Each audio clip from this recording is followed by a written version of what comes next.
Okay, we are now come to part C.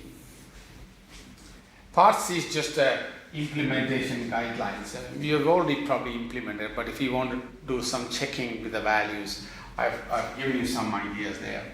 So first thing that you need to do is that you've got n number of filters, basal membrane length is 3.5 centimeter, a small section is as your centimeter, and you need to then have first one 0x delta x, 2 delta, 3 delta, 127 delta x. You can calculate the resonance frequency using this equation, you'll get the resonance frequency. If you calculate them right, and your first filter is distance x is equal to 0, and FP1 from that equation is 20,000.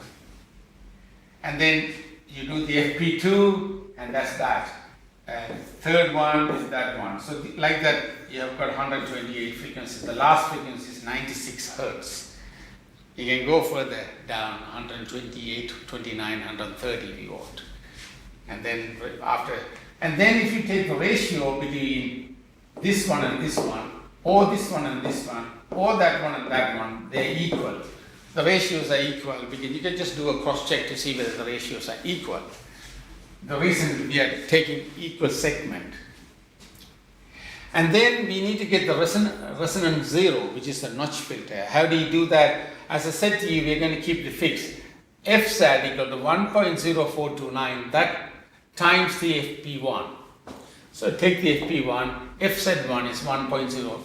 Similarly, FZ2 is 1.049 times FP2, the value. So this is how you get the zero values. So these are for hand calculation checking to make sure your program is right. And then you've got to calculate the QP and QZ. I've given you QP varies 10 to 5, QZ varies that to that, and you can change these around if you want. And the bandwidth of a P is FP over QP. The bandwidth of Z is FZ over QZ.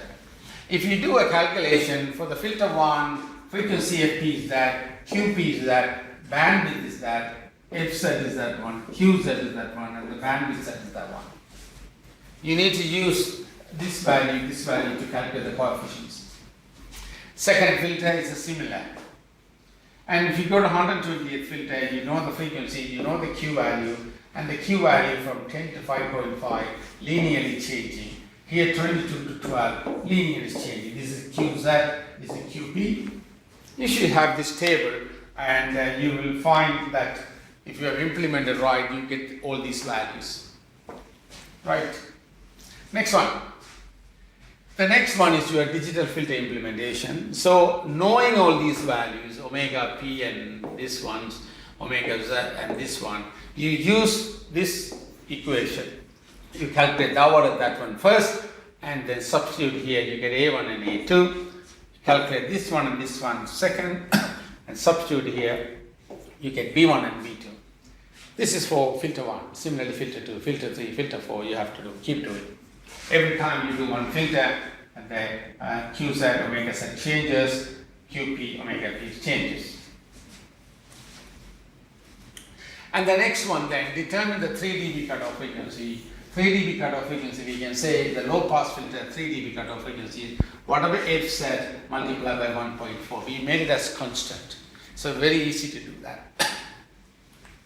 And by knowing that, then this is the transfer function, and we have done this already. A0 is in this one. So you know the LP, and you substitute here, you know the coefficient. That's how you find the step 4. That's the implementation of step 4.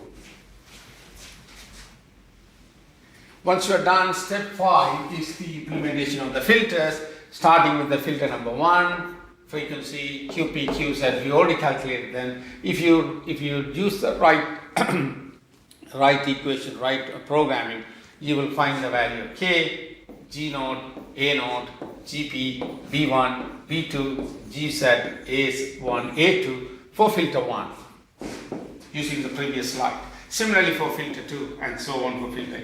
These values at least a guide for you to check where your calculations are correct. last section of the implementation is the important part. You need to do digital filtering of it. You can use the filter command to do the filtering. You give an impulse at the input or a sinusoidal at the input, and make sure you obtain 128 displacement outputs and pressure outputs for each input signal, right?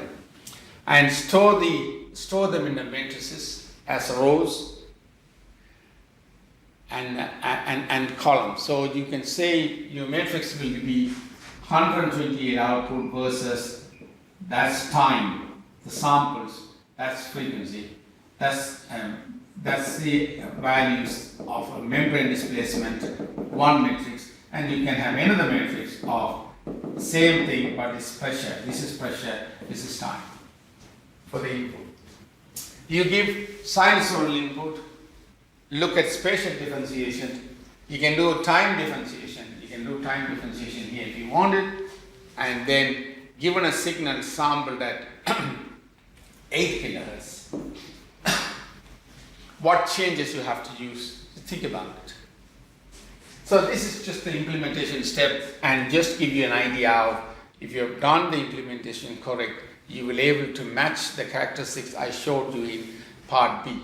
So I've given you enough intermediate steps values for you to check. The last slide is that mini project assessment is 10% for the report. Once you have completed the project, on the day, on a Friday of week 10, we will release the time early, so every student will be given 15 minutes for assessment. First, you will be assessed the completion of the project, and you demonstrate the project, how you have done your code. You get 6 out of 30 marks for that. But the code, we want you to do the code, not somebody else's code. Therefore, we will be asking you to demonstrate the in-depth understanding. We will ask you to make modification to the code within that 15 minutes, small modification, and you will know where to do the modification. You run the program with us, with the tutor, and demonstrate the results. If you have done it correctly, or if your approach is correctly, and you have put it in the right place and right way, you have done it, and the marks is out 14 out of 30. So you will find this is really coupled here. If you have done this well, you will be able to do this without a problem. What we are going to ask you is not a difficult one. It's just you need to know where to put in and how you run it. So we are going to make sure that this will make sure that every student has implemented that very well, so they are able to achieve the marks required. So this mark can be easily absorbed if you have written this part yourself. And if you're not sure, and if you did it a lot, then you will struggle a bit here. So I encourage you work as a group, but when you have done it, you implement it yourself and ask the tutors. Then the project report is 10 marks, that you need to submit them later on, 28. So that's all really. I've given everything, I've given you the guidance, and this is a wonderful project. And initially it looks like, oh, where are you going to start? But once you start going it, you will find this is a very, very good project, and you've got a full understanding of the course at the end. This one has got everything that you have learned is in there. Frequency response, impulse response, phase response, and downsampling, everything is, and filter design, everything is involved in this project. Okay? All right, thank you. I hope you have understood. And 3 parts, part A, part B, part C. I have got 3 small videos for each part. You can watch them and then do the implementation. Okay, thank you.